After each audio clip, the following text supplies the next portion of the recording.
Ladies and gentlemen, welcome to Rock and Roll Brunch, episode number 8. Today we're going to be talking about the possible return to live concerts as well as the sophomore record by Harker. All that, much more, all in today's show.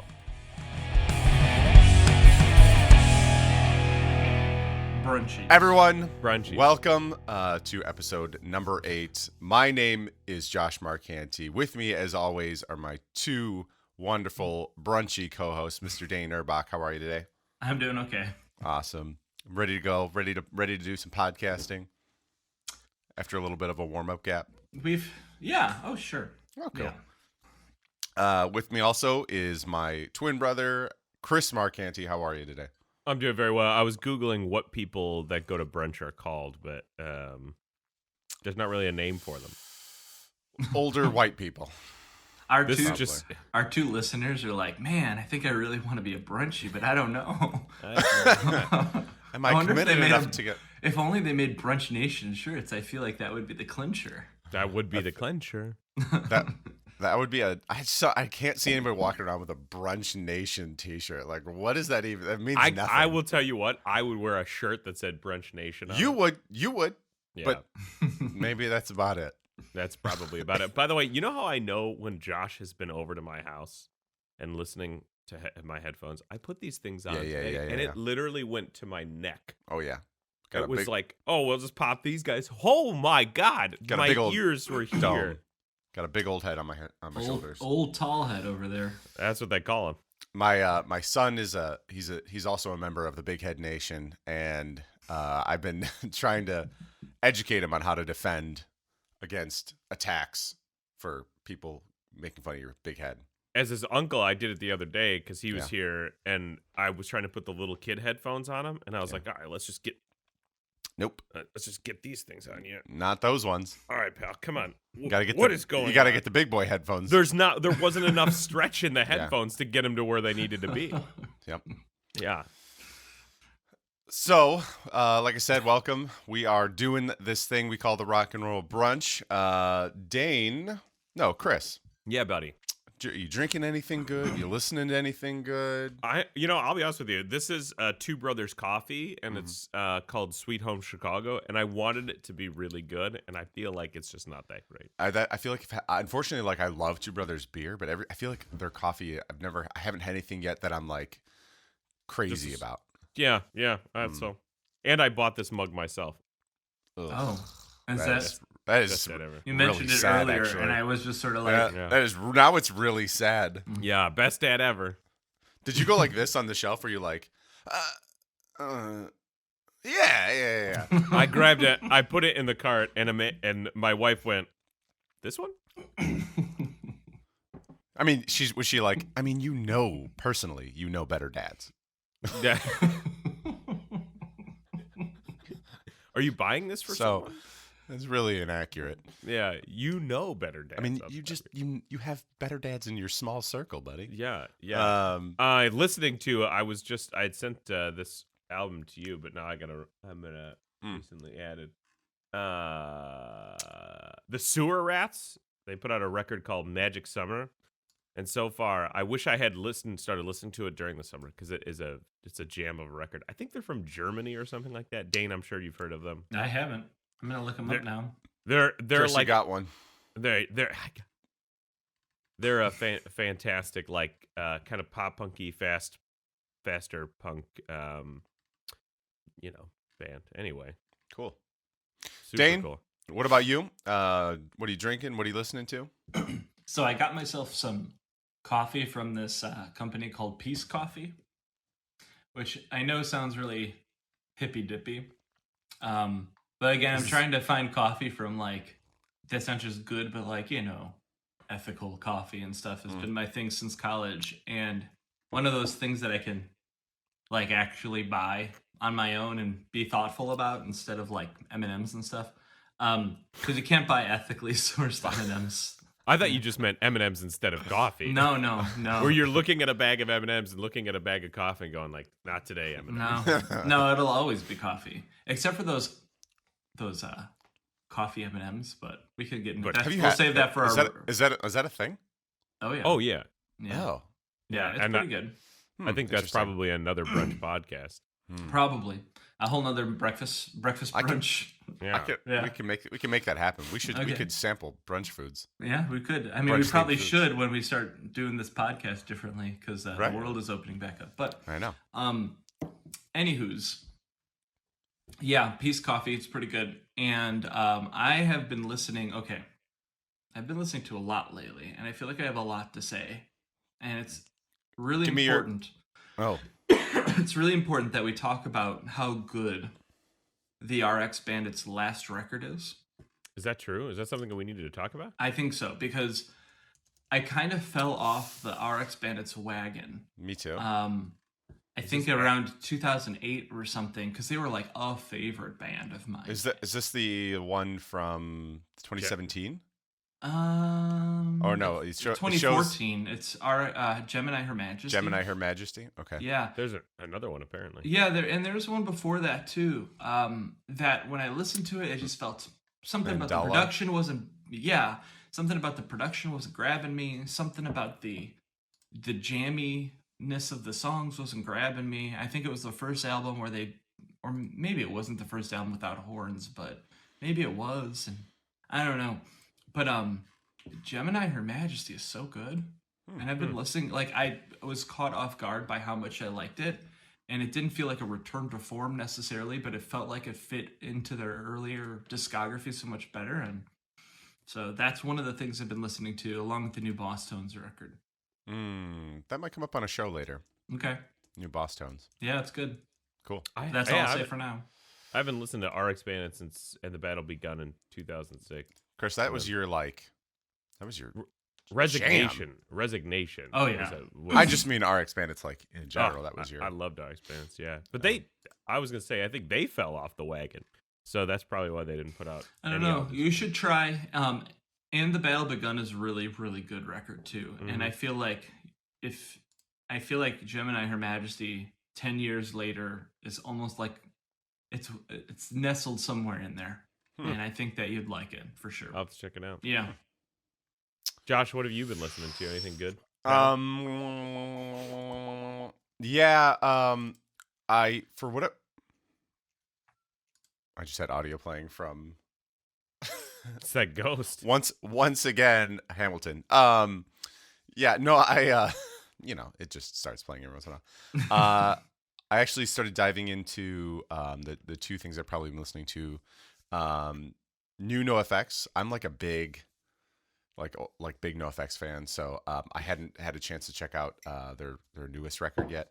So I've been jamming that a lot and enjoying it. And also, I think I mentioned it last time, the new I Am the Avalanche record I'm also a big fan of. So big fan of those guys.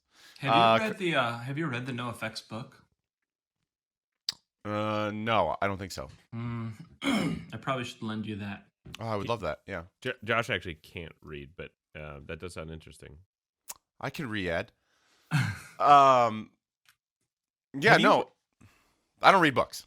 He doesn't read them. I don't read books. Unless they have an audiobook. So If they have an audiobook, I'll blow through it in 6 hours. But if it's I just fall asleep drooling in my own book if I have to read it. So All right. I gotta be doing stuff with my hands while I can't just I can't dedicate my life to this. I gotta be like, this is exactly what he says when I say things like, "All right, go ahead and read that out loud." And he says, "I just can't be reading things out loud." You can't put me on the spot like that. Yeah. Dane, have you read In Defense of Ska? Not yet. It's okay. If I'm being totally honest, Yeah. I've almost bought it like 4 times, Yeah. but it's because it's an indie publisher or something like that. It's a little bit expensive, and so I'm waiting for a paperback or for it to go. Maybe it is a paperback, but I think it is, but yeah, and maybe that's it. It's like a $25 paperback seems like a lot for me, and I'm like, maybe there's another way I can read it. So I'm just waiting, but I'm very much ready for it. Very quickly, I'm just about finished with another book, and that was going to be my next one. I'll buy it, read it, and then you can take it. Yeah, I would borrow it from you. We can split it. We could split the cost if you want. Yeah, we could. I can. Yeah, Chris, let's talk about that. speaking of ska, real quick, Dane, have you listened to Ska Dream? The I Jeff have. Rosen's- Yeah, and it's really good. And I was actually Yeah. going to recommend we review it, although I feel like it would be really hard to review it and not No Dream along with it. I had the thought this morning too that our next episode should be about all of the ska stuff that's popping up. Let's do it. Let's do some ska. Yeah, I would love to do a show about ska. Let's do it. I feel like there's some off the air conversation I'd like to have with you about it. I think we should hash it out right now, right in front of. Should we listen? We could do a ska brunch podcast. Well, Yeah, I on mean, the on the Brunch on Network. the Brunch Network. Yeah. okay. We'd have to Scrunch. come up with a good We name call for it. Scrunch. Obviously, it would just be Scrunch. We gotta get, guys. We gotta get into this episode. We're just all over the place today. It's terrible. Let us go ahead and dive in to the meat of today's show. Oh, Hold on, guys. see how that works? What's that? It's the look of a man that hadn't been recording the whole time. And we're back. Cool. Speaking of the meat of today's show, sorry, we had a little bit of a microphone hiccup. Speaking of today's meat, let's get into it. The Rolling Stone had an article. Thank you again, once again, Rolling Stone, for providing a lot of the content for this show. Back in March, in regard to vaccine concerts going live post-vaccine. If the U.S. is getting vaccinated, when do we get concerts? There's been an interesting development with this one very recently, because it was as of Friday, the 14th of May, they did announce Thursday. Was it Thursday? Mm-hmm. Yep. That if you are in the U.S. and you are fully vaccinated, there is according to the CDC, technically no longer a need for masks. So, in from the perspective of this show and music in general, I really was starting to question what that means for, live in-person concerts, getting back to, normal. The article talked about this back in March. They brought up some interesting points. Things looked a little bit differently back then, but I think the information was still pretty relevant. When shows started getting canceled last year, a lot of the tickets were getting postponed. The article had mentioned that there is still a big demand. It's not like it's dead. I think there's still a big demand for live shows. 83% of ticket holders did keep their tickets instead of asking for a refund.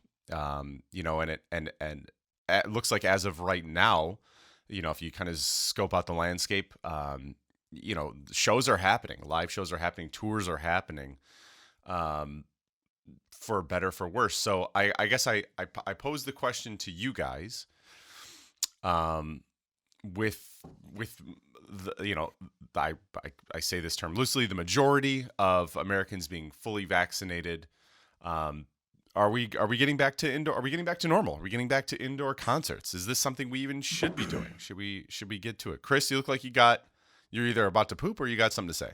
Probably both, if I'm being honest. If that coffee's hitting, whoopsies. Oh boy. Nobody wants you to do this. Not one person. There's no. Dane and I don't want you to do this. He's eating another granola bar for one. Who's listening at home? Good Lord. What's interesting is I've definitely noticed like way more bands that like have booked tours for the fall into the winter and like into next year. I've just seen a ton of bands that are doing that, and a lot of festivals popping back up. That's like the one I've noticed. Lots of festivals all of a sudden being announced. Yeah, Riot Fest and stuff like that. Which I mean, they kind of addressed a little bit in the article, where like what they have right now is the problem of like some states doing one thing, some counties doing another thing, and it's impossible to route a tour around like who can have masks or where venues are allowed to have tickets and stuff like that. It's just from an operational standpoint, something I'd never really thought about before, that like tours are really only profitable by volume. You Right. have to do 2-3 weeks worth of dates in order to go like, this is worth it for us to go out. As well as full capacity was a big point in the article where they talked about like you could do a show, but in order for it to make any financial sense, you have to have it at 100%. Just to hit your overhead beforehand. Yeah, we've definitely gotten some of that, at least in shows that like we've tried to book as a band of like, that we can't make any, we can't cover our door costs before we, turn the lights on before we, can do that kind of stuff. I mean, I'm excited about it. Truth be told, I'm vaccinated, and I don't know how comfortable or Why don't you brag about it? It's weird that people are like not comfortable by saying it and all those things, but I'm 100% vaccinated. The whole mask mandate, I'll probably still wear a mask for a little while, so that probably prevents me from wanting to go to a show anytime soon, because I don't know if I want to be in a room with a bunch of people also wearing a mask and whatever, which I think is an interesting thing to think about of like, okay, great, we're feeling good about it, but when do we actually want to start going to shows just personally, right? Like in my mind I go maybe the fall, right? Like maybe at that point when we really see how vaccines have worked and how people are taking to them and how other shows have worked, that I'll feel comfortable enough to go to shows, because I think that's different from the conversation about when shows start happening, like when you personally will feel comfortable enough to go to a show. To me, it's also like a numbers game. If they're saying that the U.S. You're a will numbers guy. I'm a numbers guy. You know me. I'm crunching. I know Josh. I'm I in know there. anything. I'm You getting. read and you do math. I'm a Most big of you are. reader. Big reader. Mm-hmm. Got the calculator always. Yeah. If they mentioned that U.S. will not likely receive herd immunity due to a certain percentage of people not getting vaccinated. So theoretically, if you're in a venue and 30% of the people in that room are not vaccinated, when you're at a show and you're singing along to the band, you're creating all those water particles that are just floating around in the air. You're probably packed in there and sweating with everybody just like normal. My question is, I don't foresee a time where we go like, hey, this is 100% safe. That this is like fine, even with wearing a mask, or and then eventually getting to the point where you're the weirdo if you are wearing a mask. Like don't worry about me, guys. I'm not vaccinated. So that's why I don't.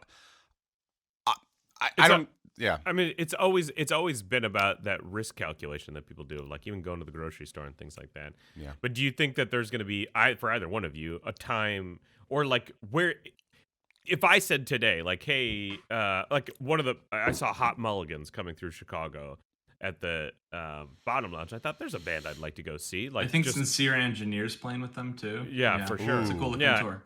And it's a cool looking tour. And the first thing I looked at was like, what's the date that they're coming to Chicago? Like, is it next month? Because that's kind of weird. But it's into the fall, and it might even be like February of next year or something like that. And I thought like that would be a cool Dad Bro show. Yeah. I wonder what let's say it's November. Is that a timeline you guys would feel comfortable about going to a show? I have concert tickets for November. Do you really? For what? Well, I bought for Valentine's Day 2 years ago. I bought Not a Surf tickets, and we were gonna see it. Oh, what's the place called? Oh, why am I blanking on this? It's because I'm on camera and I can't. It's a place. Yeah, do you get nervous about being on camera? No, I just forget when I have to remember things. I do this in my class all the time. Anyway, Talia Hall. Yes, Talia that's Hall. the one. Thank you for looking it up. And it's got like those really. No, I had it memorized. It's got all those fancy balconies and stuff. And I bought balcony tickets for Emily and I to sit and watch Not a Surf. Nice. And I was really excited about it because we're not really the type to be on the floor watching a show anyway. And that was canceled. We were kind of bummed, but it was rescheduled for just before Thanksgiving. And we are those ticket holders. We're part of the 83% that didn't get the refund. Yeah. So I'm ready for it. It's funny too, because like now that you say like you bring up Not a Surf, like Not a Surf for you guys is like a must see band. Mm-hmm. It's like, so then now you're doing a calculation of risk in the room, and you're also doing a calculation of like, you know what, my risk factor is lowered if it's a must-see band. You know what I mean? Like, or maybe like, it's worth the risk. So to that's speak. that's what I'm I think saying. that's what Yeah, you're saying, that's what I'm saying. So like, It's a modifier. you know, maybe people are less likely to go see a band that they would otherwise be just like, yeah, I wouldn't mind going to see them. Maybe people go like, you know, if they're a I wouldn't mind kind of band, then it's like, wow, it's not worth the risk. But if it's I have to see them, then it's like, I don't care what the risk is. So the math here in my head has changed a bit, and I know that we all have kids, so to some extent this is a little different, but the CDC I think has been holding off on some numbers, or they have known these numbers and they have just not been wanting to share them, or maybe the numbers just came in. Yeah. But I don't think there's a risk anymore for vaccinated people. I mean, the risk is as risky as, say, getting the flu after you got a flu shot, or picking up, I don't know, some other kind of illness that, you know, could really hurt you. Listen, guys, I got COVID. I'm still here, baby. I'm still here. Thanks, baby. President Trump. That was exactly what he said, by the way, over and over again. Like, I think I'm even more. I think I'm even more. Well, we watched immune him to it now than I was before. So that's stand on the top of the stairs. And he's like, yeah, right. Anyway, we forget all these things in that news cycle, but I guess what I'm saying is like, I've been reading articles all weekend that have basically been like, no, really, you can go ahead and go to Walmart and you don't have to wear a mask, and it's fine. Right now, what we're thinking about, and the thing that we're talking about is, first of all, like, we have been programmed for the past year plus to really overly protect ourselves. For sure. And for all sorts of really super good reasons that have more to do with preventing community spread, right? Yeah. Now it's hard for us to undo. Yeah. Like, I walked it yesterday. I went and picked up some food from this place called Buffalo Buffalo Rings and Wings. Something like that. Buffalo Wings and Rings. Okay. Oh, no. It's been our pandemic obsession. Was it wings? No, it was just like really greasy fries and stuff. I was going to say, you're going to try to kill yourself with the wings? No, we didn't get any chicken this time. But but they had ripped, like, this is a place that we discovered during the pandemic, and we've gone to like almost every week. You know, it's been a weird You're obsession. a regular. You walk in, they go, yes, regular? For sure. Local business that we've been supporting literally through the pandemic. And we're like, when I walked in yesterday, a lot of people weren't wearing masks, but they were eating. Crazy. But there were even more people just bumming around not wearing masks. And I was like, my spider sense is tingling, right? Mm-hmm. And when on my way out, I noticed all those signs had been ripped off. Like, you don't have to wear masks at that restaurant anymore. It's crazy. And part of me was like, oh, well, that's kind of nice. And the other part of me is like, oh, how many people there haven't gotten vaccinated? According to the McHenry County statistics, something like 60 or 70% still. Correct. And like, to me, I'm like, all of these old, right? Like old, like less than a week old thoughts of like, we've been protecting ourselves and each other, now are kind of like, we don't have to worry about it anymore. If I go into Walmart, which has lifted their mask requirements too, I won't, like, the science shows that because I'm vaccinated, I probably won't be spreading the virus, even asymptomatically. Yeah. Right. Okay, so now all of this stuff leads to like the idea of like, yeah, we could probably go to shows and be safe and enjoy ourselves and not worry about bringing it home and getting our family sick and all of that stuff. Will people want to go to shows and do that, or are they, even though the risk is pretty much totally eliminated? This is my question, right? Yeah, and knowing that there are other people that might not be vaccinated. And then I also think that there's a side that has to do with like anyway, I had another thought and I totally forgot. So you guys go ahead and take it. Yeah.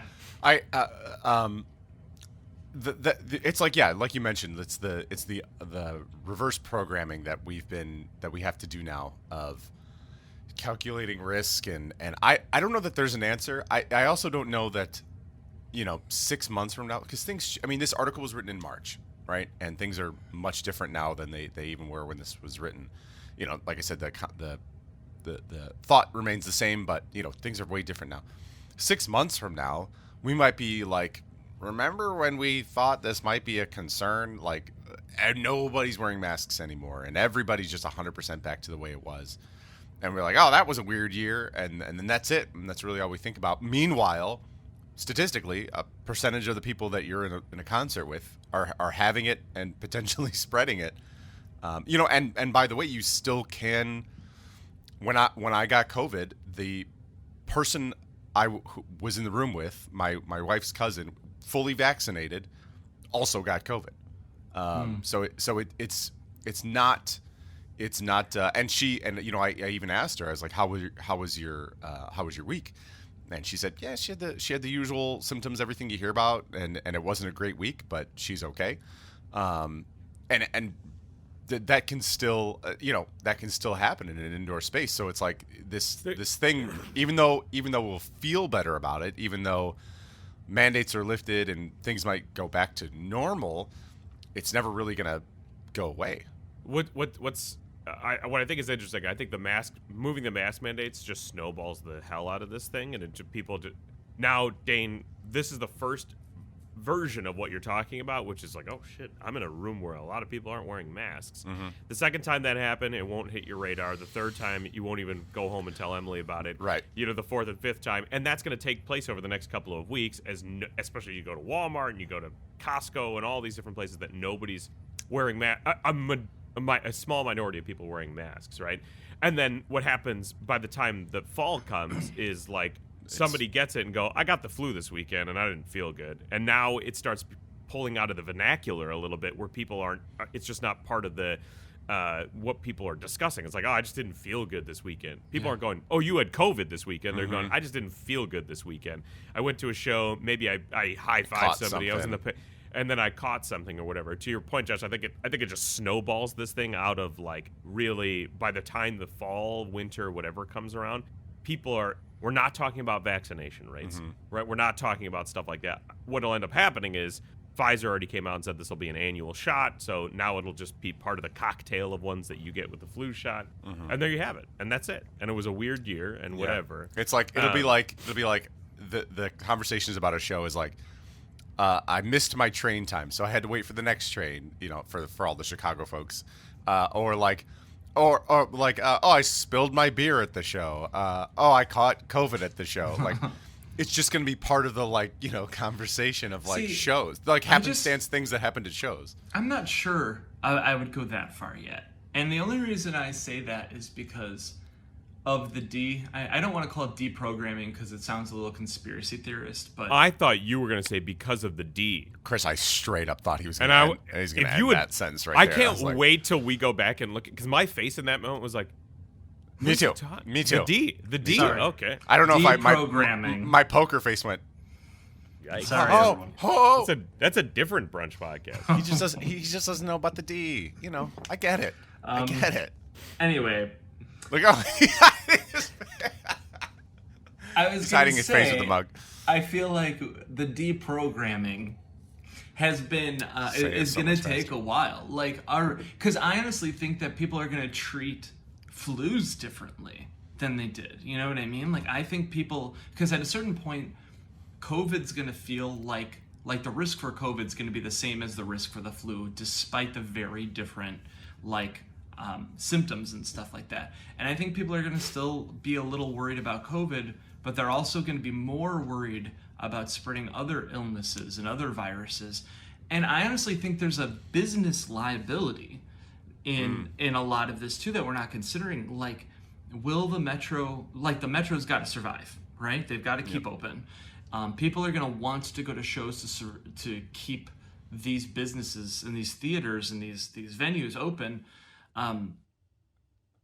But all it's going to take is one community spread. Super spreader event. Yeah, one really bad event for people to maybe be a little, or maybe a couple in a row or something bad like that, for people to be a little like, I don't want to go to shows. Maybe we're going to hold off.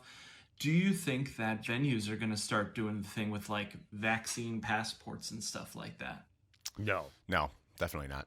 I think they're just going to absolve themselves of that kind of responsibility and be like, look, we're not responsible if you get in a car accident on the way home either. So, would you be more likely to go to a vax only concert? Like singles only? Mm-hmm. It becomes like a thing of Chris, you got something to say there. Go ahead. Well, no, I was gonna ask a different question. Oh, but to answer that question, like if it said like on the flyer, like vax only, I wonder if that becomes like the 2021, 2022 version of like discrimination or something, where like it's like, well, they're someone would turn it into that problem, and it's well, sure, and then at some point in time, like how silly does that look? For how silly does it look to like, we're like, really, this is what we're doing now? Probably, but I would probably go to one. I mean, to answer your question though, like if you could walk in and be like, everyone here's vaxxed, cool. I don't know.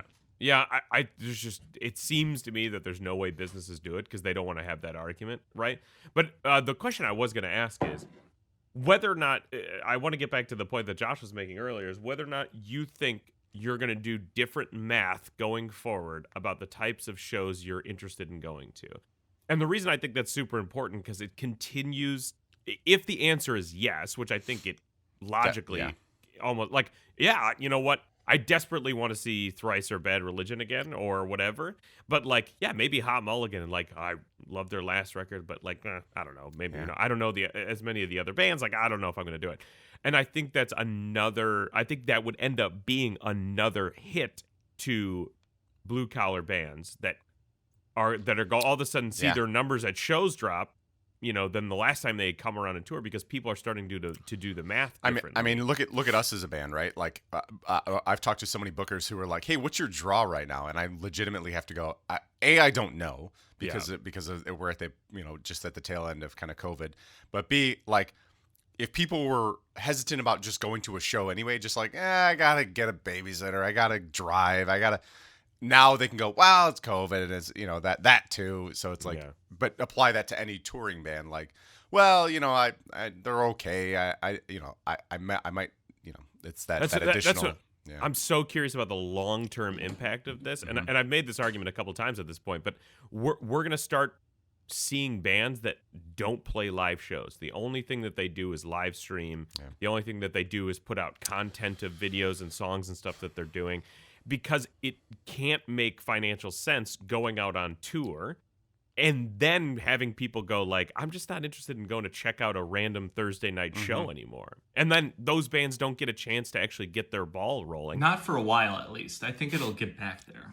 Well, and I'm saying maybe does that take a couple of years, a couple of like seasonal cycles to go like, oh wow, COVID really isn't coming back. I bet it's like, I think the big guys are out there now, and I think in 6 months people are gonna go, you know what, we're fine. Do you think there's some logic to saying though that some people are so eager to get out that they might go out and see almost any band that's in their area? I was when Chris was saying that, and to your point, Dan, I was thinking that there might be this also counter push of like, you know what? Fuck COVID. Let's just go. Like, let's support who we want to do, and like, let's just get back to like this counter, like, all risks be damned. I just want to go. Whatever. Be a little risky. So risky. So Chris, my question to you and Dane to finish this up. All right, Chris, are you going to live shows again? Yeah. Indoors. Yeah, the question isn't if I am. The question is, when will I? Sure. That's the question. And okay.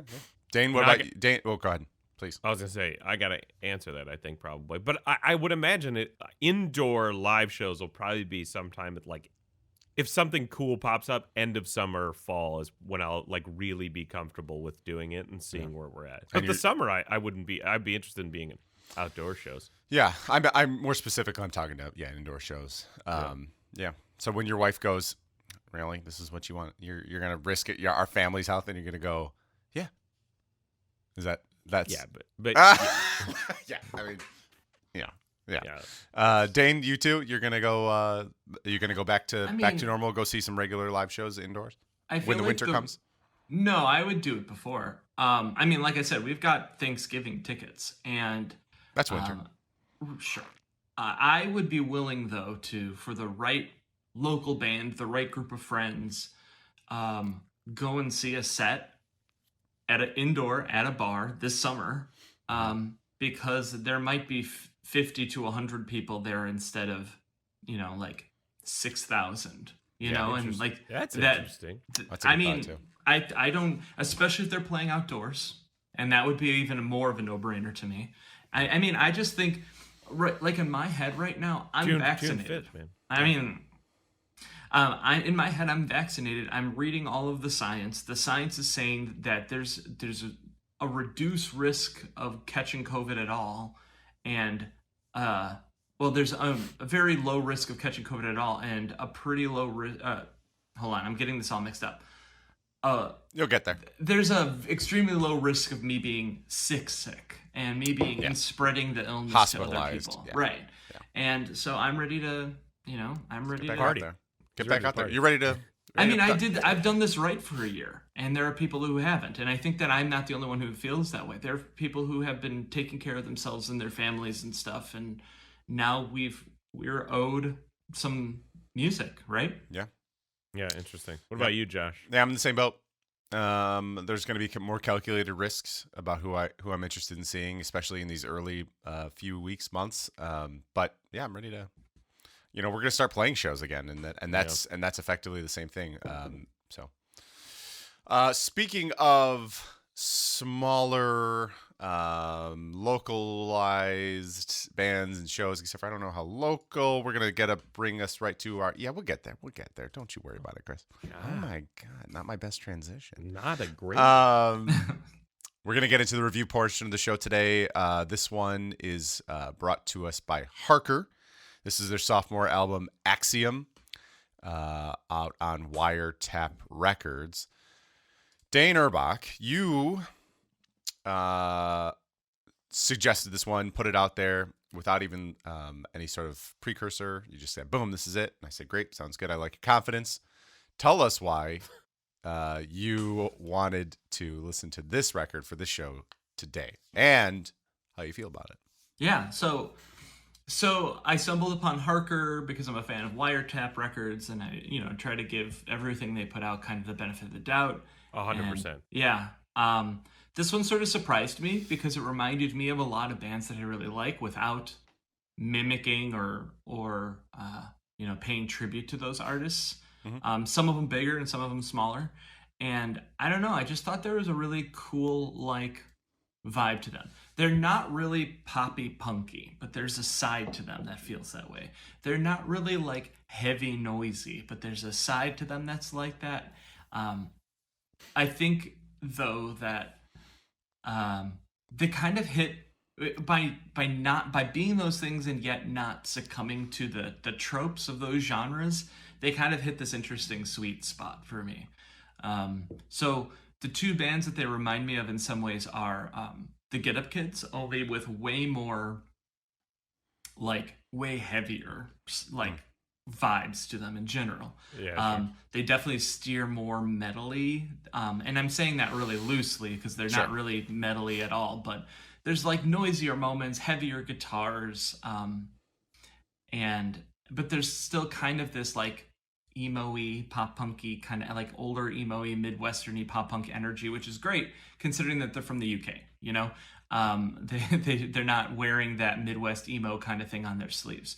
The other band that it reminded me of, and this might take you back, is the band Banquets.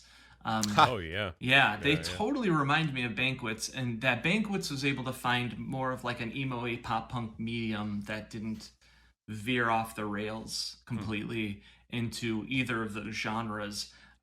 They found a really good middle ground. And so Harker, I think I like them a lot because they remind me of bands that I like that found a space between genres and made it really work for them. My favorite part of this record is the 1-2 punch of the first two songs. Mm-hmm. The Beast Must Die is really kind of heavy, hard-hitting, like, and then A Sigh of Crows feels like that kind of pop punk thing. And I like both of them in different ways for different reasons. Mm-hmm. So yeah, I mean it's my 2 cents, and I was listening to this record a lot when I recommended it, and I've been listening to it a lot since. So, I mean, because we got to review it, but also I think I'll be listening to it a lot afterwards. So Yeah. Chris, you want to go second or third? I'll go third. You go second. I'm interested in your thoughts on it since we've been arguing so much about bands. Yeah. Yeah. So, did you guys get a chance to listen to their first record? No. No Discordance. So, are you going to review that record? No. For the show, what I like to do when we talk about like bands and stuff like that, I want to try to do the deeper dive on the bands themselves to try to like get to help distinguish them in my brain and where they sit. And so yeah, when in doing so, I learned that this was obviously their second record. I missed their first one. It was only 2018 that it came out. Hey guys, can you hold on just a second? I need to take a break. I feel like I'm in a barf. Hold on. Oh. Yeah. Okay, getting back to it. You were saying you like digging got into all the giggles out. You like digging into the older stuff. And, yeah, just getting a better picture for the band themselves. So, learning that they're from the UK and checking out some of their, if they have any videos out, what does their online presence kind of look like? And so, diving deeper into this band, I did learn that from their first record to this record, it was a big jump for them. And I think it lends to part of the conversation where if you listen to their first record, it's good. I plan on actually deep diving further into it, but it's definitely more standard. It's more run of the mill. Dane, where you were talking about some of those pop punk elements, and like I think they wear their influences on their sleeve a lot in the first record. It's not a bad thing at all. Like from what I heard, I actually did enjoy it. But like when you take that in context with this record, it's like they really were like, hey, if you're a fan of their first record, you might not be a fan of their second record. Which is an interesting point for us to jump in on and go like, okay, I feel like we're getting with the second record, we're getting the refined version of who they are as a band. The more mature version, a more mature version of who they are as a band. That said, I really did definitely enjoy this record. I thank you, Dane, for putting it on my radar. It's one of the reasons why I like this show, because it does put stuff on my radar that I probably would have missed otherwise. Yeah, some of the elements I really dug, especially were, it's like a little darker. It's got like a, pretty, in a lot of times like a pretty wide like sonic range of just, like wall of sound at some points, but then also times like it tightens back up, and it's like like your boy loves a nice like wall of sound. You're so articulate. Yeah. Anyway, definitely, Dane, you mentioned bands that they sound like to me. They almost sounded like if the Loved Ones kind of went dark in some areas. I can see that. And I like, I actually went, Apple Music always recommends who you might like if you like this band, and the Loved Ones popped up as one like, hey, you might like these guys. For me, one of my favorite tracks was Hellion, which I think was definitely more on their, like punk rock, pop punk side of things, especially when compared to some of the other tracks. But that one kind of really hit it for me. So, yeah, big thumbs up on this one for me. Chris. Oh, yeah. Oh, he's still here. Hey, guys. Yeah, I mean, this was a pleasantly surprising album in terms of listening to it. I just wrote like, you never know where you're going to get with Dane's recommendations. Sometimes it's just like weird noise. One of them a few weeks ago had me concerned about it. That record by The Armed is pretty wild, but it's a fun ride too. Yeah, so, you just never know what you're gonna get. You never know what. And the album opens up like an AFI album opens up. I'm like, here we go, Dane. Now we got to go through 10 songs. Yes, 100%. Of whatever, and then it turned. Yeah, 100%, Chris. it turns and it turns in like a very, very cool way. Like Dane, very much to your point of there's these, they like find a way to connect all of these different pockets very well in my mind. And I'm just reiterating what you guys have said. But the other thing for me is like, I'm always listening. Not always. I'm always unintentionally listening for like the thing that just locks it into place to me. And I got to Helion. I don't know. And I was like, there it is. I found it. And I'm much more akin to like liking things that are pop punky and like, you know, everything just hits the way it's supposed to. And that song absolutely does. But the 1-2 banger out of the gate is fantastic. Moral of the story is I'm definitely going to keep listening to this album. I think, to reiterate all the points that you guys made, like it was a pleasant surprise. And I think it's one of those things that like pulls on something else that's happening, and I really like when when that happens, and it's done very well. Not that my opinion matters, but I think they did this really, really well. Yeah, couldn't agree more. So Dane, for 2021, and the ones that you've been listening to and we've been reviewing, where does this one sit for you? I mean, I don't know. That's always such a hard question because we're only halfway there. Yeah, I try and there are some records that I've listened to this year that, like, I don't know, have hit me in the same way, but they're a kind of music where I know I'll be putting it on in the background in my classroom more often. Although this one's been on in my classroom a lot too. I feel like this one will definitely, I'll be coming back to it a lot. This one's not going to be it'll probably stay in my library for the summer and just be a thing I keep going back to when I'm like working outside or something like that. I don't think there are many bands. I think sometimes when bands are trying to like bridge a couple of like versions of a genre, it ends up being kind of cut and paste feeling, like a bad scrapbook or something. Yep. These guys do a really good job at it, and I appreciate that. And I don't think there's a lot of bands that can do that right. So yeah. I don't know. I mean, like definitely further rotation for sure. Yeah. Would you get, if they came around, would you go see them? Oh yeah, I think so. I would try to. Yeah, for sure. Yeah. Hopefully they do make it around. Yeah, same exact thing for me. Literally exact same thing. I think I've heard records this year that have definitely stuck, or like defined me as a person, but this one didn't hit that kind of level, but it's definitely like I'm gonna keep coming back to this one. Definitely enjoyed it a lot, enough to keep it in the rotation. Definitely looking forward to whatever it is you're definitely doing it. I keep saying definitely. I'm stuck on that one. Mm-hmm. I'm going to look forward to their third record. I can't wait. Give Chris. us more. Yeah, I think what'll end up happening is I'll stop listening to it, and then when it gets cold outside, I'll be like, oh, you know what? This was a great, and then it'll end up accidentally becoming like a fall record for me. I like in the summer, I just like the more poppy, ska stuff, and then the fall will be like, oh yeah, oh yeah, and then it'll end up being really into the rotation. Do you feel like the pandemic has screwed up the seasonal vibes of music this time around? Because I feel like releases have come out feeling like totally the wrong season.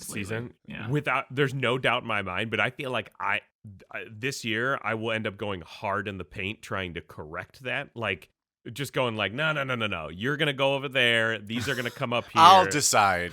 I'll be the one to decide. But you know what's interesting about that too is I don't drive anymore, so like I can't put on like really good summer albums with the windows rolled down. Like it just doesn't exist for me anymore, so that might change it for me too. But yeah, well, with that, let's go ahead and close out this episode of the Rock and Roll Brunch. Thank you so much for joining me. This is a rambunctious one. It's a rambunctious one. It's a wild one. I bet it's going to end up being a little bit longer too, so sorry about that. That's okay. Dane, where can people find what you're up to? Is it the bathroom? Is it the bathroom where you just blew chunks? Because they're the worst. I hate this. And the worst part is like if this was just the podcast, like I'm like whatever, I don't care.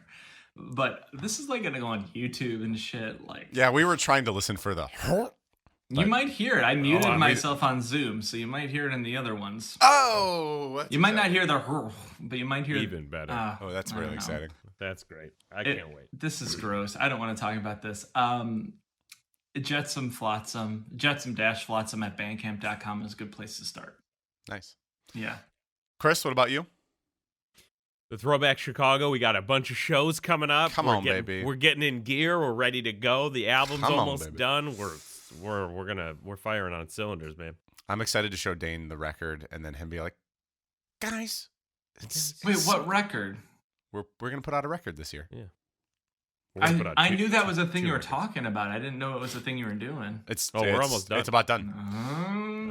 I'm very excited to hear it. Also for me, it's gonna be here. You can keep it locked at Rock and Roll Brunch.